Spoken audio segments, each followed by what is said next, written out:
আমি প্রথম শুরু করি যে আপনারা অনেকেই অতীতের নির্বাচনের রেফারেন্স এনে সংখ্যার কথা প্রকাশ করেছে।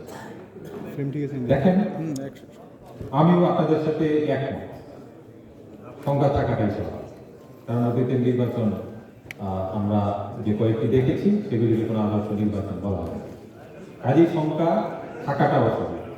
এখন সেই সংখ্যা এখনো আছে, কিন্তু আমরা যদি একটি ভালো নির্বাচন করতে পারি তাহলে কিন্তু এটি যতক্ষণ আমরা না করে দেখাইতে পারবো ততক্ষণ আসলে কাউকে বিশ্বাস করানো হবে। আমরা এটি বলতে পারি we are trying our best to conduct A free fair and good quality election. তো এটা অবশ্যই আমরা চেষ্টা করছি, সকলের সহযোগিতা প্রয়োজন পড়বে। তো আমি প্রথমে আসি, নিরপেক্ষতা সবচেয়ে বড় ইম্পর্টেন্ট নির্বাচনের ক্ষেত্রে। কারণ জনগণ যিনি ইলেকটোরেট অর্থাৎ ভোট দিবেন তিনি যেন তার পছন্দ অনুযায়ী নির্ভয়ে ভোট দিতে পারেন, এই নিশ্চয়তা দরকার।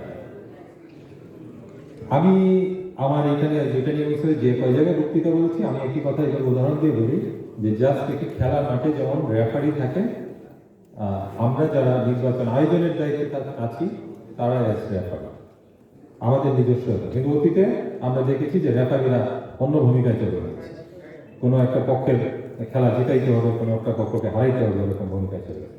সো আমরা আশা করি আপনারা নজর রাখবেন যেন আমরা নিরপেক্ষতার জায়গায় আছে কিনা। যদি নিরপেক্ষতার কোনো ব্যত্যয় ঘটে অবশ্যই সেটি আপনারা মিডিয়া তুলে ধরবেন।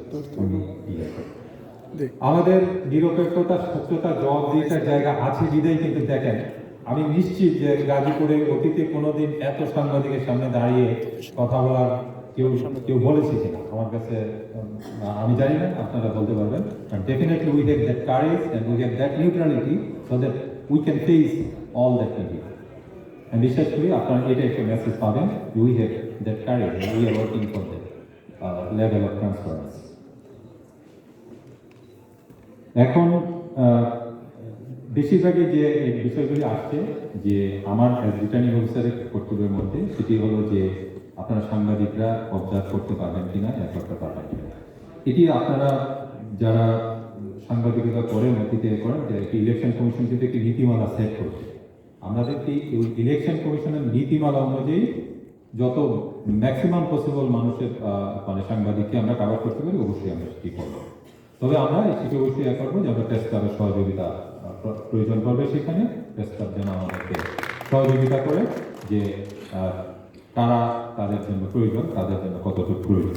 আমরা অবশ্যই তবে ইলেকশন কমিশন যে নীতিমালা সেটির বাইরে যাব না, ইলেকশন কমিশনের নীতিমালা অনুযায়ী আমরা সাংবাদিকদের জন্য। নিরাপত্তার বিষয়ে কিছু বিষয় আসি। আমরা এবার যেগুলি করছি আপনাদের কাছে জানাচ্ছি যে আমরা এখানে গাজীপুর জেলার প্রথম পদক্ষেপ এবং আমরা আসলে ঝুঁকিপূর্ণ সকল কেন্দ্রকে সিসি ক্যামেরার আওতায় নিয়ে আসি। এটি অলরেডি কার্যক্রম হচ্ছে, অনেক জায়গায় কার্যক্রম অনেক দূর এগিয়ে গিয়েছে, বাট আমাদের টার্গেট হলো আসলে ঝুঁকিপূর্ণ শুধু নয়, শতভাগ কেন্দ্রটি সিসি ক্যামেরার আওতায় নিয়ে আসা। এটা যেটা হয়, আপনারা জানেন যে একটি নির্বাচনের সময় যে আইন শৃঙ্খলা বাহিনী ডেপ্লয়েড থাকে, একটা কেন্দ্রভিত্তিক যে পরিমাণ ফোর্স থাকে সেই ফোর্সটি খুব বেশি না, অস্ত্রধারী মাত্র 3-4 জন মানুষ থাকে, আর স্থানীয় আনসাররা থাকে যারা নিজস্ব মানুষ থাকে। কিন্তু আমরা যদি সিসি ক্যামেরা স্বচ্ছতা নিশ্চয়তা করতে পারি তাহলে কোনো ইনসিডেন্ট ঘটলেও আমরা সেটি পরবর্তীতে ব্যবস্থা নিতে পারবো, সেটির জন্য আমরা কাজ করছি। একজন এখানে আমাকে বলেছিলেন যে জেলা প্রশাসক মহোদয়ের যদি অভিজ্ঞতা কম, আমি শুধু এটি মনে করিয়ে দিতে চাই যে জেলা প্রশাসক হিসেবে 2টি সংসদ নির্বাচন করেছেন বাংলাদেশের ইতিহাসে এমন কেউ নেই। জেলা প্রশাসক হিসেবে তার 2টি সংসদ নির্বাচনের ডিফারেন্স থেকে 5 বছর জেলা প্রশাসক থাকে, এরকম কাউকে পাবেন। সো অভিজ্ঞতা নেই কথাটি হলো, আমার অন্য নির্বাচনের অভিজ্ঞতা আছে। আমি সংসদ নির্বাচন, কারণ আজকে আপনি যাদেরকে দেখবেন জেলা প্রশাসক হিসেবে রিটার্নিং হিসেবে দাঁড়িয়ে হয়েছে, তার বিভাগীয় কমিশনার স্বাভাবিক মানুষ, তার করে থাকতে পারেন, বাট সবাই। কিন্তু আমরা কিন্তু ইউনিয়ন পরিষদ নির্বাচন পরিচালনা করেছি, আমরা পৌরসভা নির্বাচন পরিচালনা করেছি, হ্যাঁ, অন্যান্য স্থানীয় সরকারি নির্বাচন পরিচালনা করেছি। কাজেই আমরা অভিজ্ঞতা আছে, আমরা জানি অলমোস্ট ভোট কিভাবে পরিচালনা করতে। কিন্তু আমার কাছে মনে হয় যে সদিচ্ছাটা হলে বড়। ইম্পর্ট্যান্ট। আপনারা আশা করি সেটি ঘাটতি দেখছেন না। আর একটা বিষয় হচ্ছে যে আইন শৃঙ্খলা বিষয়ে শঙ্কা প্রকাশ করেছে। এটি আসলে আমি যেহেতু রিটার্নিং অফিসার হিসেবে আইন শৃঙ্খলা সমন্বয় সাধন করে থাকি, সেখান থেকে আমরা বলতে পারি আমরা কিন্তু যেখানে পুলিশ, বিজিবি, র্যাব, সেনাবাহিনী এখানে আছে, তাদের সাথে আমরা রেগুলার সমন্বয় করছি। আমরা এখন পর্যন্ত আমরা বলতে পারি যে গাজীপুরের পরিস্থিতি আমাদের নিয়ন্ত্রণাধীন আছে। সামনের দিনগুলিতেও যেন সেটি থাকে, সেই লক্ষ্যে কার্যক্রম চলছে।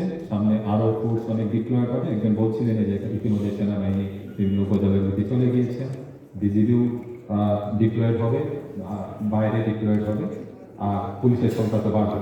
কাজে অবশ্যই নিরাপত্তা আরো অনেক বৃদ্ধি পাবে। তবে অবশ্যই দেখেন, যখন প্রতিদ্বন্দ্বী দলগুলো যারা নির্বাচনে প্রতিদ্বন্দ্বিতা করে তাদের মধ্যে যদি